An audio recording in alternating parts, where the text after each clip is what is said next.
Hey everyone, welcome to Reddit Readout. Today we are checking out ProRevenge. Story 1. My employer stole my stuff, so I made him pay for it. I hope this won't backfire, but I believe I did not break any law, so here it goes. Sorry for the long post. Some background first. Since I was a kid, I was fascinated in computers and electronics. During school, I had no social life. I just stayed at home and was learning stuff. I was going to generic high school that should prepare you for university without any specialization, but there were few people with same interests as me. IT teacher was really supportive of us. When I finished high school, I already had a job as a programmer and had a few years of experience in the field. I also was experienced with electronics and even worked on a few contracts for the factory in town, involving creating machines for them. Other engineers came up with an idea how to machine will work.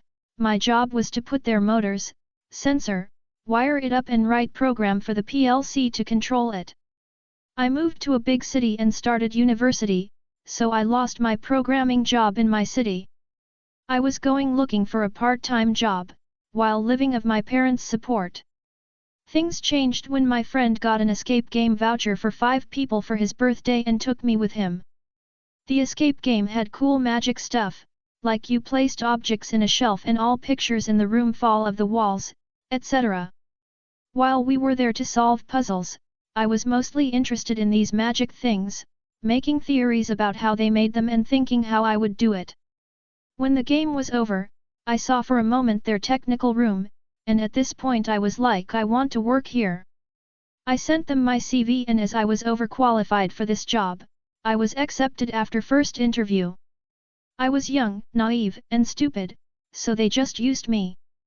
My hourly rate was after taxes equivalent of $8.50, to put it in comparison, cashier at big store here makes roughly $6.50 and benefits. First few months were awesome. I was paid for doing my hobby and the owner loved me, as his previous tech guy, referred to as Tech Moron now on, was, compared to me, just dumb. I'm not bragging. I swear. He did not came up with almost any original design, he just found something on the internet and was skilled enough to read the schematics and somewhat copy it. But he had big gaps in his knowledge. Once he told me that I can't build a battery-operated circuit that will be powered while the battery is charging, as this would cause the battery to explode. When I told them about charging regulators and how it's not an issue with his phone or laptop, he just told me I was hired to help him and to fuck off. Over the time, Tech Moron started to realize that I'm just smarter than him and his ego could not handle it, so he decided his only now from now on is to make my life a hell. For example, the owner tasked me with replicating device that they already have in one game, as he wanted to put it into another one. I spent week just by messaging Tech Moron asking him for the schematics and source code, calling him, and he just never replied. Then I decided to fuck him. I came up with an improved design and built it.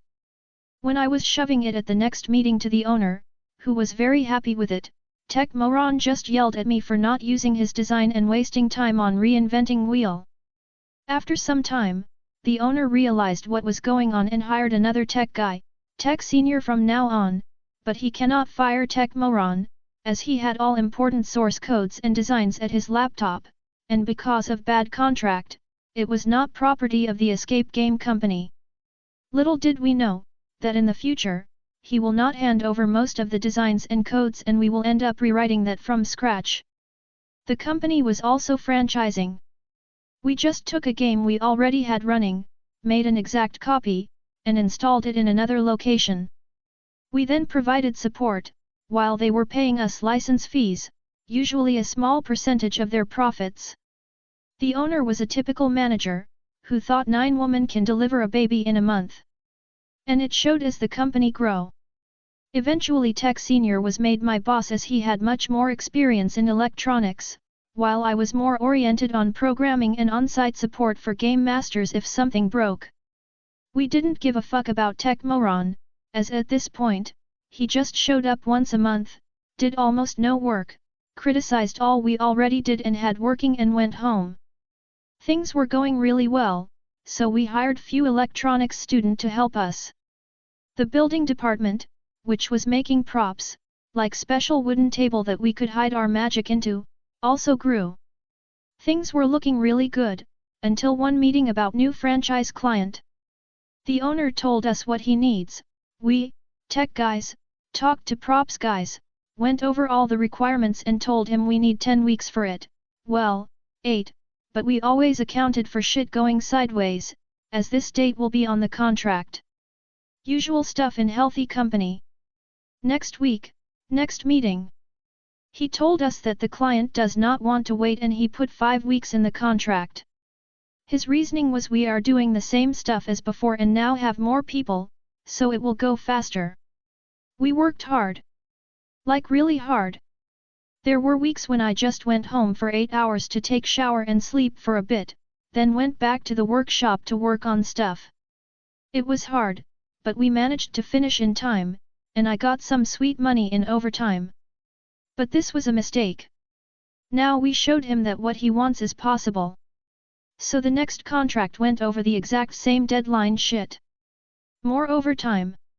I remember having almost no social life, just working the whole week, sometimes sleeping at the workshop, and being stressed as fuck.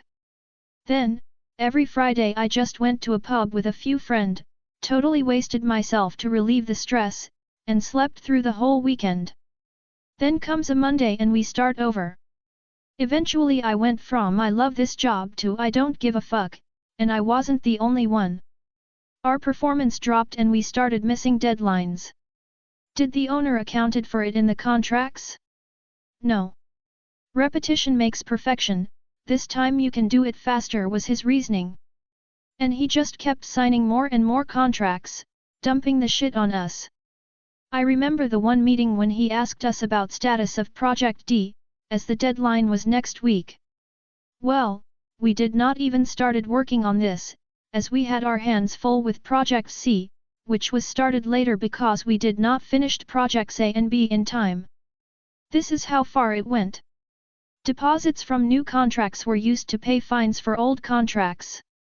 At this meeting I realized I just have enough. Of course our job was not only franchising. We had our own games that needed to be maintained and we were doing that all the time alongside that franchising hell. What was the biggest issue with all games was the control software. It was shitload of simple-purpose scripts driving all the Raspberry Pis and Arduinos in the game, but it had one UI presented to the game master so he could control all the props in-game, override them, etc. At least in theory. But oh boy, it was buggy like hell.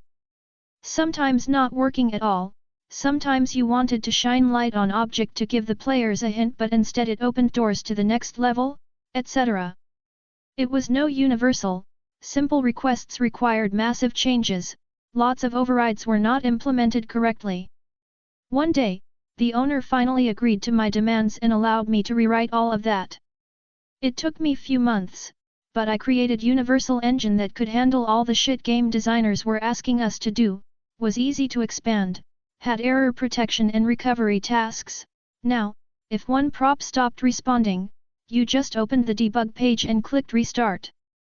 This was a game changer, as previously the game master had to switch off the power and sometimes that was not possible during the game, and my biggest achievement, I created easy scripting language which was used to describe the game workflow.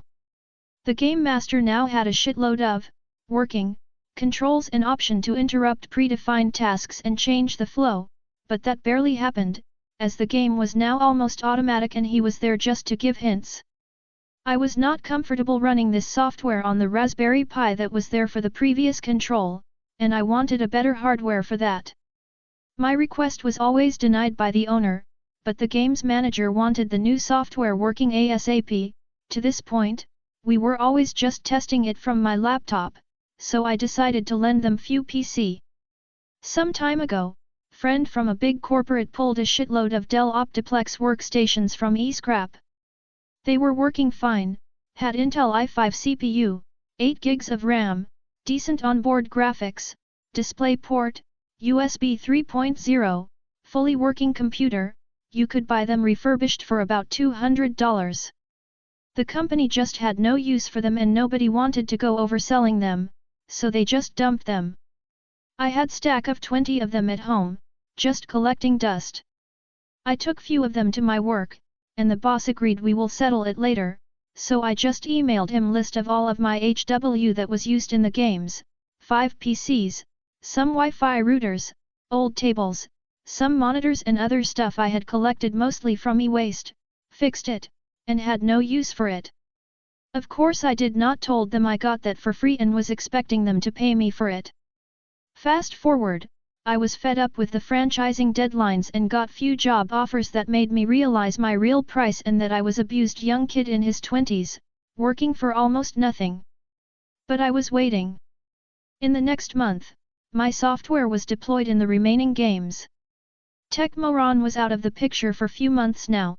Tech Senior had some programming knowledge and was able to use my scripting language, but had very little understanding about the insides of the complex engine I wrote, which was now being developed for over a year. I had results, I was important and I had demands. I scheduled meeting with the owner, where I wanted to present the list of all the wrong things and what I want to do about it.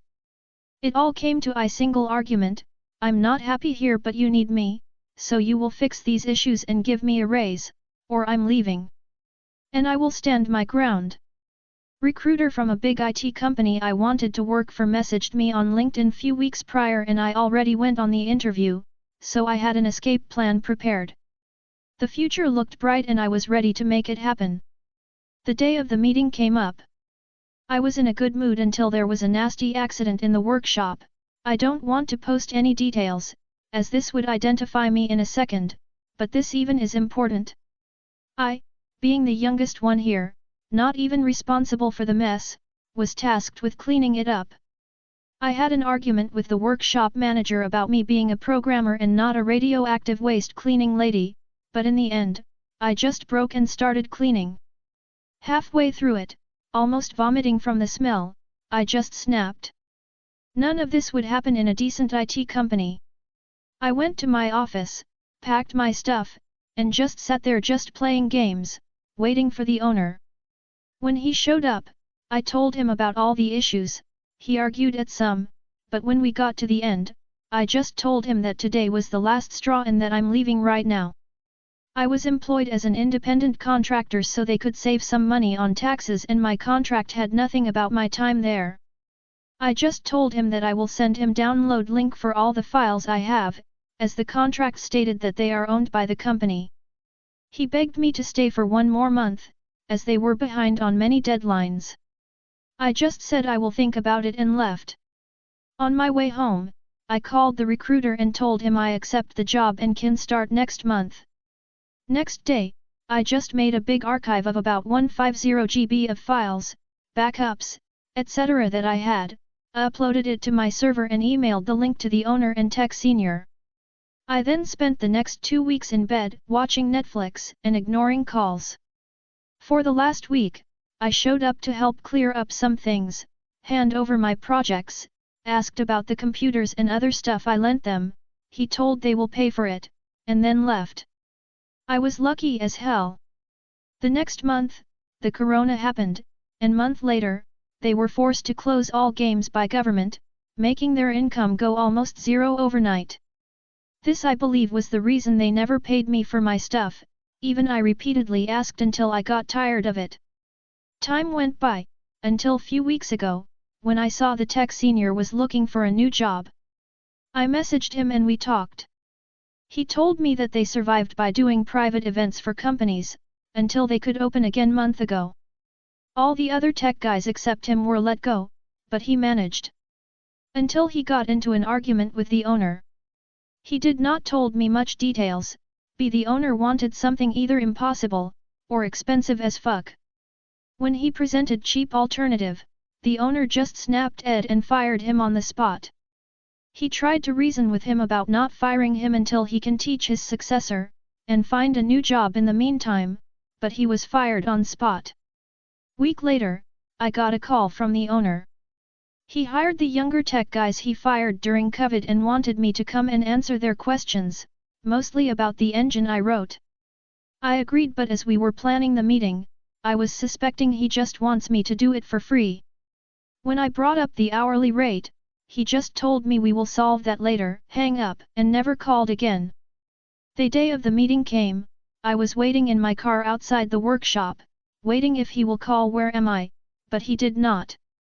Few days later, I parked next to warehouse where all the games were held, with the Yagi antenna in my car. Surprise surprise, the Wi-Fi routers I lent them were still there, with the password unchanged. I connected to the Wi-Fi and poked around the network. All the PCs that I lent them to run the software on were still there, still running the Linux server I installed there, and looking at the logs, they were still used to control the games. I wrote a script that runs on boot, rolls a dice, and then deleted the whole drive. I was connected to my Wi-Fi router, making changes to my computer, formatting my drives. Then I drove away. Few days ago, I got a call. Apparently, when the Monday shift came in, the control system for one of the game was not responding, the browser was showing timeout. They decided to reset power for the whole rack where all the PCs were multiple times, hoping it would start up, because turning it off and on again always works. When they decided to stop trying, they find out that all 8 games were dead. The new old tech guys figured out that the drives probably died, but had no knowledge about my system, so they could not set it up. When I asked about Tech Senior, the owner made some excuse about him quitting and not wanting to work for them anymore. I told him I was happy to help. In the end, this used to be my dream job. But I now work for a big company, I don't have much time and it's expensive.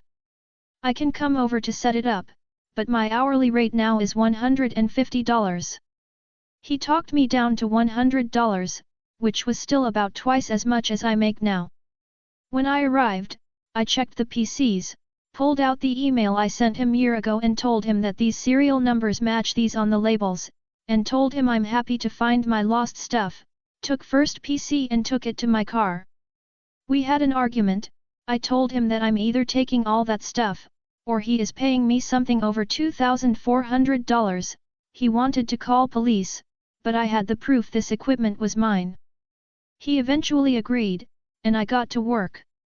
All my software was still in the bit bucket, even with the few modifications Tech Senior managed to make, alongside with all the config file and scripts with the game workflow that Tech Senior was periodically modifying and backing up, so it was pretty easy job. I got it all working and then stayed for few more hours, explaining some stuff to the tech guys. I printed the invoice and left. Tired, but satisfied. Yesterday, a nice sum of about $3,600 landed in my bank account. From what they told me, all 8 games were dead for 3 days.